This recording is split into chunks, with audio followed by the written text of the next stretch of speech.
नमस्कार दोस्तों, मैं हूं मनोज ठाकुर और आज हम बात करेंगे खाद्य आपूर्ति विभाग करनाल में आटा घोटाले की। इस घोटाले की बात करना इसलिए जरूरी है क्योंकि यह दिखाता है कि विभाग में किस तरह से गड़बड़ी होती है और किस तरह से इस गड़बड़ी को फिर साफ कर दिया जाता है और लापरवाह अधिकारियों और कर्मचारियों को कैसे बचाया जाता है। यह मामला 2019 में उस वक्त सामने आया जब बहुत सारे पात्र लोगों ने आरोप लगाया कि डिपो होल्डर ने उनके अंगूठे के निशान डिलीवरी मशीन पर ले लिए लेकिन अभी तक आटा उपलब्ध नहीं कराया। मामला मीडिया की सुर्खियां बना और मामले पर हो हल्ला मचा। इसके बाद प्रशासन ने आनन फानन कार्रवाई करते हुए इस मामले की जांच के आदेश दिए। जब जांच हुई तो पता चला कि वह आटा मिल से आया ही नहीं था। तकरीबन 12,377 क्विंटल आटा करनाल में बंटने के लिए आया था और इसमें से 5,617 क्विंटल आटा ही बांटा गया और बाकी का आटा कागजों में बांट दिया गया।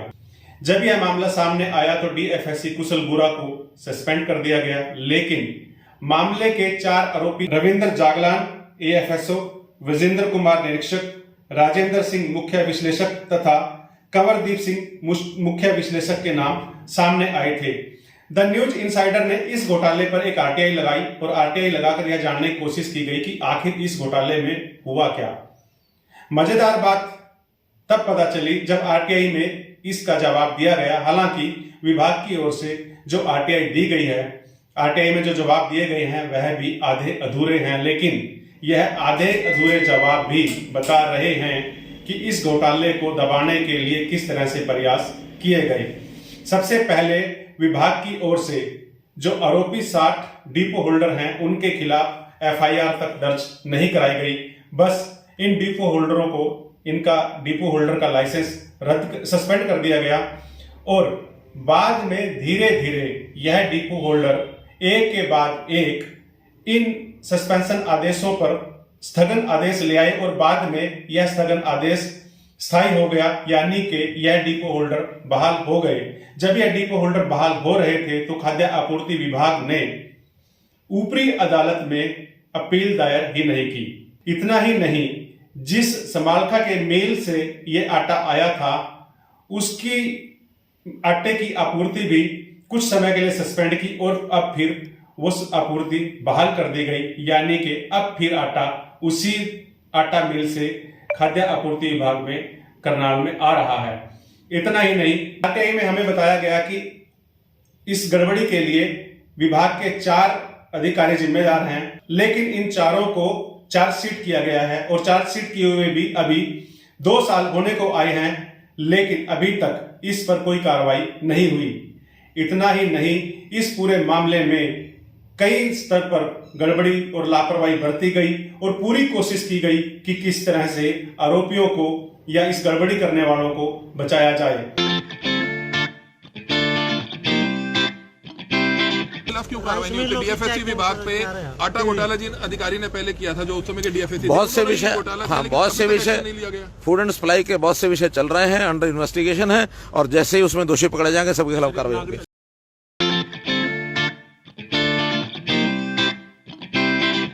इंस्पेक्टर नवीन ने खाद्य आपूर्ति विभाग पर जो आरोप लगाए हैं वह आरोप हवाई नहीं है। उन आरोपों की तह में अगर जाया जाए तो खाद्य आपूर्ति विभाग में भारी गड़बड़ियां सामने आ सकती हैं और इतना ही नहीं, गड़बड़ियां तो हैं ही। गड़बड़ियों को कैसे दबाया जा रहा है, कैसे गलत को सही किया जा रहा है, वह भी खाद्य आपूर्ति विभाग करनाल में हो रहा है और आटा कांड इसका सबसे बड़ा उदाहरण है। इस आटे कांड पर द न्यूज इनसाइडर ने 9 पॉइंट पर खाद्य आपूर्ति विभाग से जानकारी मांगी थी।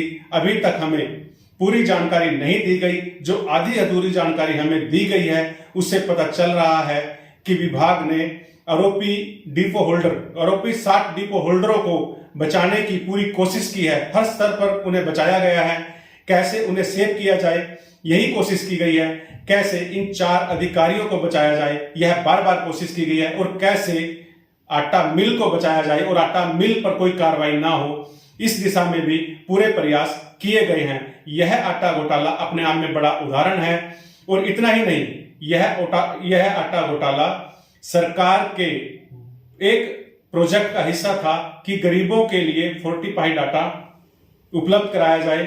इस फोर्टिफाइड आटे के पीछे सरकार की सोच यह थी कि गरीबों को कुपोषण से निजात दिलाने के लिए, कुपोषण से मुक्ति दिलाने के लिए एक न्यूट्रिएंट आटा उपलब्ध कराया जाए। और यह पायलट प्रोजेक्ट करनाल में चलाया गया था। सरकार के इस पायलट प्रोजेक्ट में गड़बड़ी हो जाए और उस पर कोई बड़ी कार्रवाई ना हो, इससे बड़ा घोटाला और इससे बड़ी गड़बड़ी और इससे बड़ी लापरवाही और क्या हो सकती है। और यह लापरवाही या गड़बड़ी और घोटाला कहीं और नहीं, सीएम मनोहर लाल खट्टर के विधानसभा क्षेत्र करनाल में हुआ है। बहरहाल हम इस पूरे मामले पर अपनी नजर बनाए हुए हैं।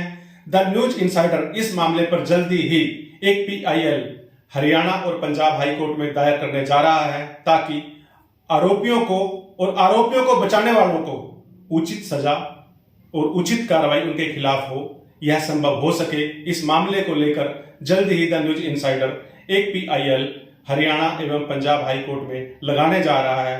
हम जो आटे हमें अधूरी दी गई है उस पर भी सूचना आयोग के पास जा रहे हैं, एक अपील दायर करने जा रहे हैं, ताकि इस पूरे घोटाले की परत दर परत हम छानबीन कर सकें और जनता को बता सकें कि किस तरह से गरीबों के पेट पर लाठी मारने वाले, गरीबों के निवाले में घोटाला करने वाले आरोपी कैसे कैसे घोटाले को कर खुद को पुष्पित और पल्लवित कर रहे हैं, खुद को कैसे बचा रहे हैं, खुद को कैसे अमीर बना रहे हैं गरीबों के निवाले का सौदा करके।